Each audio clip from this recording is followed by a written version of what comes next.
Sahabat hikmah di balik kisah. Warga di sejumlah kampung di Desa Sukamurni, Kecamatan Cilawu, Garut, Jawa Barat akhirnya bisa bernafas lega. Kesulitan melakukan pembelajaran jarak jauh selama pandemi atau mengakses informasi melalui internet dengan harga terjangkau, akhirnya bisa dinikmati warganya. Berbekal kerjasama dengan pihak ketiga yang telah mengantongi izin dari Kementerian Kominfo, pemerintah Desa Sukamurni, Kecamatan Cilawu, Garut, Jawa Barat memasang kabel fiber optik sendiri.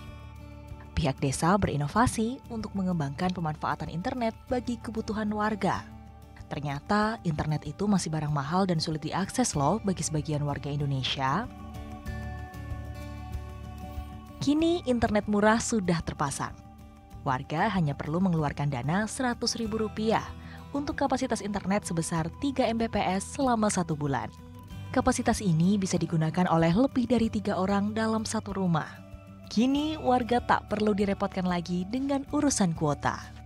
Pemanfaatan internet murah ini akan terus dikembangkan. Di tahap awal, dari 13 RW baru ada 3 RW yang sudah dipasang jaringan internet dengan jumlah rumah lebih dari 30. Rencananya, semua kampung secara merata akan dipasang jaringan internet murah.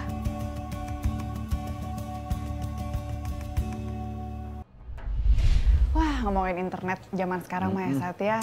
Bangun tidur ku terus mandi udah nggak gitu lagi. Udah. Bangun tidur ku terus cek HP. Cek HP. Kebayang Cek kalau saldo. Cek saldo, aduh. Harus pakai internet sekarang. Iya, abis cek saldo, aduh langsung pengen tidur lagi. Makanya aman lah buat seminggu gitu. Waduh, mantep. Nah, itulah bagaimana akhirnya sekarang manusia sangat bergantung sama internet gitu, Ustaz. Iya, bener banget. Nah, bagaimana kemudian kita menyikapi ini sebagai muslim yang bijak ya Ustaz ya, karena kan pasti segala sesuatu itu bisa mendatangkan baik dan juga buruknya gitu, kayak sepaket gitu. Betul. Nah, umat muslim bagaimana harus bersikap? Ini sih testimoni saya pribadi aja ya. Saya pernah nyoba, pengen deh lepas dari jeratan handphone, jeratan internet. Ya akhirnya back to HP jadul kan, yang cuma bisa SMS. SMS sekarang orang udah jarang SMS kan, udah males banget berbayar. Saya coba itu 2 hari, saya tes. Kitanya tenang memang, alhamdulillah nggak pusing stalking gitu kan, nggak pusing dengan update status. Kayaknya tenang, ngobrol leluasa kan, di mana-mana sekarang dikit-dikit yang jauh terasa dekat, pas dekat terasa jauh kan gitu.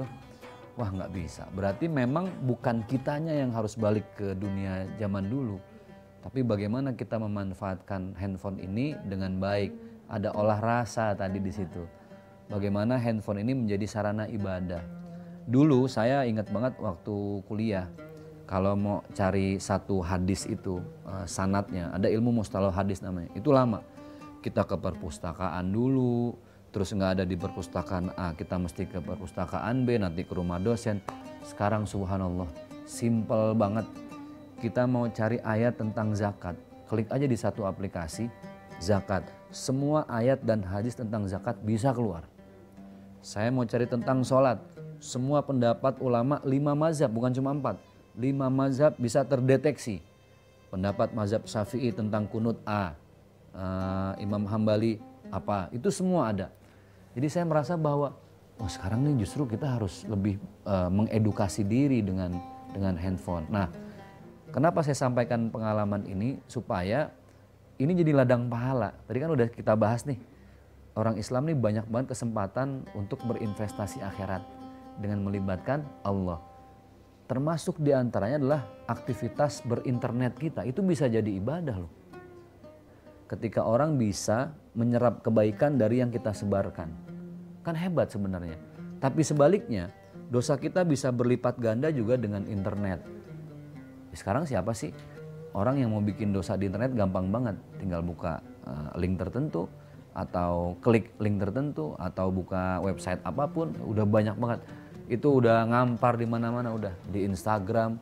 Kalau mau lihat apapun manusia bentuknya semua ada, apalagi sekarang ada TikTok. Ya sahabat-sahabat hikmah, jadi semua nih tergantung apakah handphone ini bisa jadi fitnah atau bisa jadi yang menyelamatkan kita dunia akhirat. Itu tergantung dari kita semuanya. Tapi lebih banyak teman-teman juga akhirnya memilih untuk off dari dunia internet, dari dunia persilatan itu. Mereka lebih memilih untuk ya hidup damai seperti dulu, nggak dengan internet, lebih banyak bergaul dan ngobrol dengan sahabat, dengan teman-teman, keluarga. Tapi emang susah ya tantangannya. Susah. Kalau kita masih masih hidup dengan cara yang misalnya seperti sekarang, koordinasinya dengan segala sesuatu. Apalagi dunia susah. showbiz ya. Iya, bekerja apa segala macam susah. Nah, Sat, mungkin ada satu pertanyaan lagi nih, Sat. Karena kan internet itu mungkin karena kita sering mendengar berita yang semacam kayak fitnah atau hoax, banyak yang akhirnya wah internet itu mudaratnya ternyata banyak banget ya.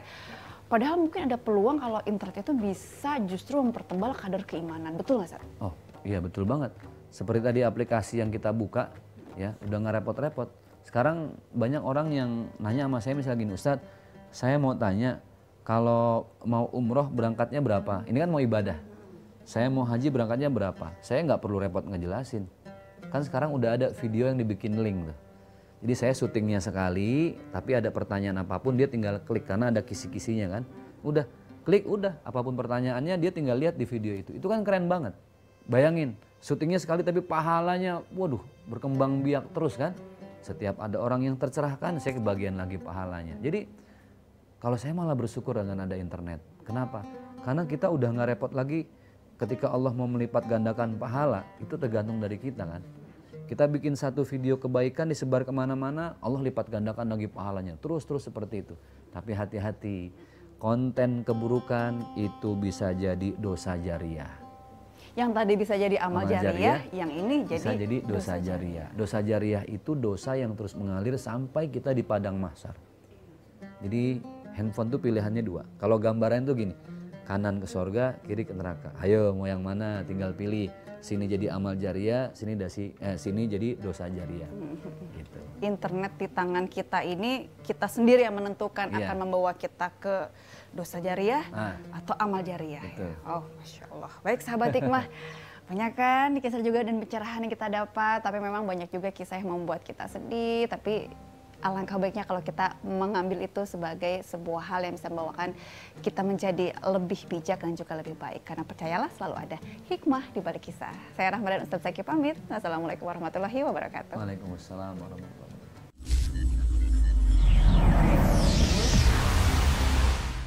wabarakatuh.